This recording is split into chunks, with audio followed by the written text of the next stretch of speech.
আমি আবার একবার স্মরণ করছি, এটা কিন্তু শেষ চান্স।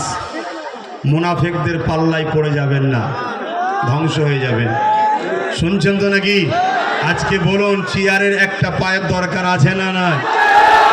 বাকি তিনটে কে কি নিবি আমার দেখার দরকার নেই, আমাদের একটা আমাদের কাছে থাকবে।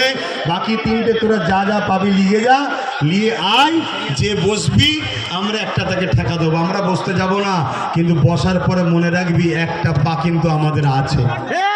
তাহলে এরকম ভুল করলে খুলে নেবো, পড়ে যাবে। ঠিক আছে? হ্যাঁ, এটা মনে রাখবেন। আগামী দিন এমনও নাটক হবে দেখবেন। আগামী দিন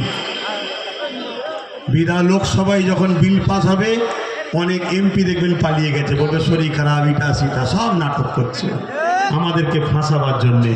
অতএব বাপ ভাই, এটা আমার ধর্মের অস্তিত্বের লড়াই। এ জায়গা থেকে কোনোভাবে পিছিয়ে যাওয়ার রাস্তা নাই। আস্তে আস্তে যাবেন, যাবার আগে একটা তাকবীর দিতে যান। নারে তাকবীর। আরে আওয়াজ এটা নয়, আরো উচ্চ আওয়াজে, ইমানদারের আওয়াজে নারে তাকবীর, নারে তাকবীর। কোরআন ও সুন্নাহ, কোরআন ও সুন্নাহ, দ্বীন ইসলাম, দ্বীন ইসলাম।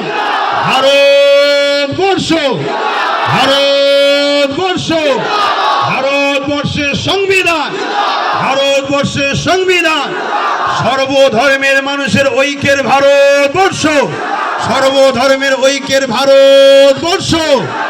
নারে তাকবীর।